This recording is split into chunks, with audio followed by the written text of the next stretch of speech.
Le comité consultatif du secteur financier connaît tellement bien le monde de l'assurance emprunteur qu'il a été chargé par les parlementaires d'évaluer les effets de la loi Lemoine 2 ans après sa promulgation. Actuellement, l'instance de place qui produit des recommandations à partir de consensus se penche sur les garanties attachées au contrat d'assurance de prêt. On en parle avec Corinne Dromer, sa présidente.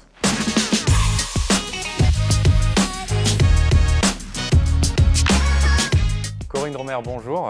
Bonjour. Vous êtes présidente du comité consultatif du secteur financier, donc sinon en raccourci le CCSF.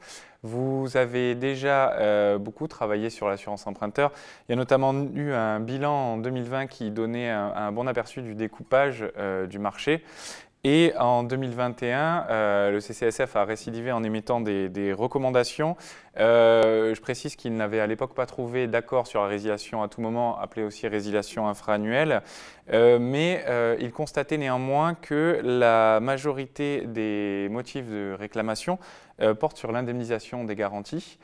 Aujourd'hui, vous travaillez de nouveau sur cette question. Est-ce que vous pouvez nous en dire plus? Oui, effectivement. En fait, quand on a fait notre bilan, on a vu effectivement une forte baisse quand même des tarifs, des primes. Et donc, on voit que la concurrence joue, que la concurrence marche. Et ça, c'est très bien pour l'assuré, pour le consommateur. En revanche, on s'est un peu inquiété de fait de savoir si cette baisse des prix s'accompagnait ou pas d'une baisse des couvertures ou d'une dégradation des couvertures des garanties. Or, il se trouve qu'on a eu pas mal de remontées de réclamations sur ce qu'on appelle l'invalidité 2. L'invalidité 2, en gros, c'est « je peux encore travailler, mais je ne peux plus faire mon boulot ». Et pourquoi est-ce qu'on a eu une remontée des réclamations? Parce que des gens se sont retrouvés en invalidité 2 d'après la sécurité sociale, donc ce qui est pour eux souvent le juge de paix, mais en revanche l'assureur, lui, il a envoyé son médecin conseil, et lequel médecin conseil n'était pas forcément sur la même ligne que la sécurité sociale. Donc des gens se sont aperçus qu'ils avaient quand même, ils pensaient pouvoir être indemnisés, pouvoir être couverts, et en fait ils ne l'étaient pas. Alors effectivement c'était bien marqué comme ça dans leur contrat. Mais sauf que la plupart des gens, évidemment, ne lisent pas leur contrat, c'est compliqué, c'est casse-pied, c'est long, donc on ne lit pas son contrat. Et du coup, on s'est dit qu'il y avait peut-être un vrai souci d'information du client. Moi, après tout, si effectivement des gens choisissent un contrat qui est pas cher, c'est très bien. Mais il faut aussi qu'ils sachent, qu'ils soient en connaissance de cause sur la qualité de ces garanties derrière. Et c'est donc sur l'information que vous avez décidé de travailler? Et donc, on a décidé de travailler dessus. D'abord, déjà sur l'invalidité 2, on a obtenu, c'est rentré dans la loi Lemoine, enfin non, c'était même par décret, pardon, qu'il y ait dorénavant dans la fiche standardisée d'information une information spécifique sur invalidité 2 pour dire attention, c'est pas la sécurité sociale ou c'est pas un organisme public qui va décréter que vous êtes en invalidité 2 et qui va faire jouer l'indemnisation, c'est l'assureur qui va envoyer son médecin. Donc c'est quand même juste au moins une information, mais c'est une information très importante. Et maintenant, on s'est mis à regarder, on s'est dit, bon, on va prendre les contrats des banques assureurs, les contrats des assureurs externes. Là-dedans, il y a des contrats groupes, des contrats alternatifs, et on va regarder quelles sont les clauses. On va dépioter, si je puis dire, ces contrats pour le compte des assurés et des consommateurs, et on va regarder où sont un peu les... Il y a les choses trappes, mais les choses que peut-être l'assuré n'imagine pas, et pour qu'il soit en fait mieux informé. C'est des travaux qui sont en cours, donc on n'a pas encore le produit fini, mais le produit fini, ce sera effectivement une information, une enquête, si je puis dire, comme vous pouvez le faire, pour dire voilà qu'est-ce qu'il faut regarder de près dans votre contrat. Alors on est dans la phase exploratoire. Cette phase exploratoire, qu'est-ce qu'elle donne? Est-ce que vous avez des premières remontées d'informations consolidées? Comment s'entendent pour le moment les acteurs de place sur le sujet? Et est-ce que des solutions commencent à se dégager? Alors, on a quelques remontées. Les chiffres que je vais vous donner ne sont pas définitifs, bien sûr, mais ça vous donne un peu une ordre de grandeur.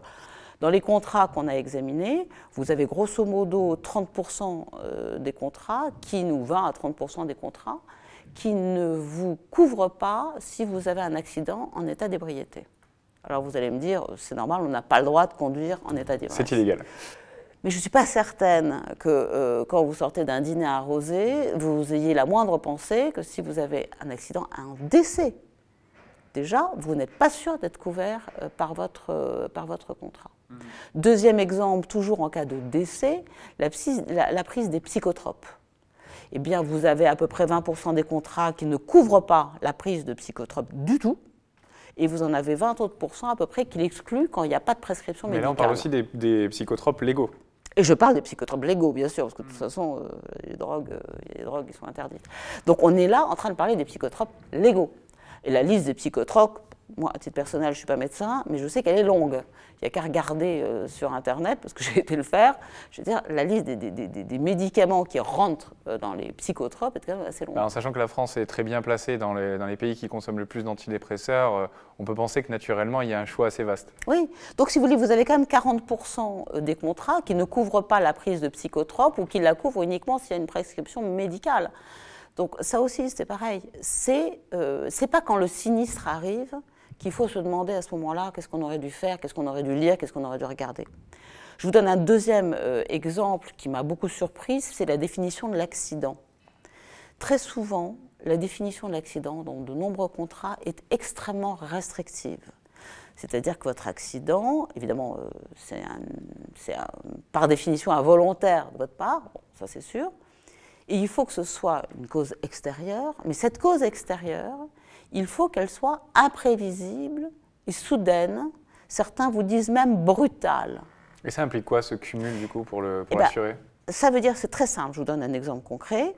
Vous marchez par grand vent dans la rue, une tuile tombe, vous tape sur la tête, et bien là, effectivement, c'était tout à fait imprévisible, brutal et spontané, ça c'est sûr. Donc la cause extérieure va être reconnue.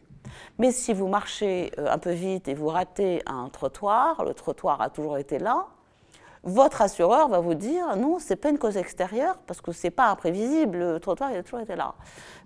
Donc vous vous retrouvez, si vous voulez, alors là je parle surtout quand vous êtes dans les couvertures incapacité ou invalidité, eh bien vous vous retrouvez avec votre assureur qui vous dit non, non, je ne peux pas vous indemniser au titre de l'accident parce que ce n'est pas une cause extérieure, le trottoir était déjà là. Et les acteurs donc, qui participent justement à ces travaux sous l'égide du CCSF, ils sont conscients de la nécessité d'avancer sur l'information de l'assuré en ce qui concerne ces sujets? Oui, oui, ça, heureusement, oui.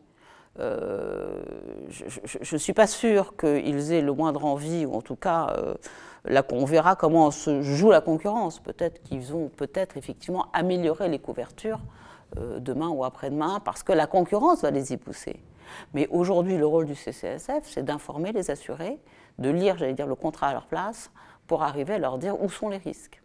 Mais les risques, ils sont, je vous ai parlé de la conduite en état d'ivresse ou des psychotropes. Quand on arrive sur les clauses d'invalidité ou d'incapacité, là, c'est plus 20 ou 30%, c'est la majorité ou 60%, 70% qui ne couvrent pas si vous êtes en état d'ébriété, ou même jusqu'à 80% qui ne couvrent pas si vous prenez des psychotropes hors prescription médicale. Donc vous voyez, il y a des pans entiers de comportements, si je puis dire, qui sont en dehors des clauses d'assurance. Et ce sont des chiffres significatifs? Ah oui, c'est pas des chiffres, c'est pas marginal, c'est pas du tout marginal. Je ne vous ai pas parlé des sports, mais de plus en plus, on trouve une liste de sports. D'ailleurs, je ne parle pas de sport en compétition, hein. Je parle de sport en amateur, quand vous allez faire au sport d'hiver ou quand vous faites un peu de ski nautique. Donc une simple pratique occasionnelle? Une pratique occasionnelle. Et les sports doivent être listés nommément? Oui. Pour être exclus? Oui, ça, il faut qu'ils soient listés nommément. Ils le sont d'ailleurs. Mais certains ont des définitions qui ne sont pas claires. Je veux dire, certains vous disent alpinisme. Quand vous regardez votre contrat et que vous voyez alpinisme, demandez une précision quand même pour savoir ce que ça veut dire l'alpinisme. Parce que franchement, vous n'avez aucun dictionnaire qui va vous donner une définition précise de l'alpinisme. Vous avez parlé de concurrence. J'en profite pour parler de la loi Lemoine qui acte la résiliation infra-annuelle, qui est donc la résiliation à tout moment du contrat d'assurance de prêt. Le CCSF sera justement l'organisme qui sera chargé d'en faire un bilan dans les 2 ans qui suivent la promulgation de la loi. Pour le moment, cette loi, justement, elle vous inspire quoi? Moi, je trouve que c'est une très bonne loi. Je trouve que la résiliation à tout moment, c'est une très bonne chose. Il faut que le client, qu'un assuré, soit capable de partir quand il le souhaite. Je suis d'autant plus favorable à la résiliation à tout moment. Vous savez qu'un assureur peut, lui, de son côté, couper le contrat en cas après un sinistre, hein, c'est sa prérogative. Donc il est naturel que la contrepartie de ça, ce soit effectivement une résiliation à tout moment. D'ailleurs, on vient d'avoir un accord des assureurs pour passer à la résiliation à tout moment sur d'autres contrats qui sont par exemple les contrats accidents de la vie ou les contrats protection juridique ou même des tout petits contrats, des garanties hospitalisation, des petites choses qu'on connaît, enfin qui ne sont pas dans les écrans radars forcément, mais qui sont plein de petits contrats. Donc non, c'est une très bonne chose, la résiliation à tout moment. La suppression du questionnaire santé, c'est vrai que ça va permettre à tout un tas de gens d'avoir accès au crédit. Je pense par exemple aux gens qui ont des maladies chroniques, qui n'étaient pas forcément à ERAS et qui pouvaient avoir du mal à passer, si je puis dire, surtout au titre du taux de l'usure. Mais ça, c'est un autre débat, parce que ça a augmenté l'assurance, le niveau de l'assurance. Donc je trouve que c'est une bonne chose. Mais c'est vrai que c'est compliqué pour les assureurs, parce que normalement, un assureur, ça calcule sa prime selon son risque, et là, du coup, il y a une méconnaissance ou moindre connaissance du risque. Ça va être compliqué. Mais c'est vrai qu'on va faire effectivement cette étude. C'est 2 ans au plus tard, donc on va la démarrer l'année prochaine, pour savoir exactement comment ça se passe. Quel est l'impact sur les tarifs? Est-ce que les tarifs ont monté ou pas monté? Est-ce qu'il y a eu des changements forts dans les couvertures, dans les garanties? Ou est-ce qu'on va regarder aussi la commercialisation, c'est-à-dire quelles sont les questions qui sont posées? Est-ce qu'on va poser des questions comportementales? Est-ce qu'on va poser des questions, à défaut de poser des questions sur la santé? Est-ce que vous fumez pas? C'est toutes les questions que se posent les acteurs en ce moment d'ailleurs.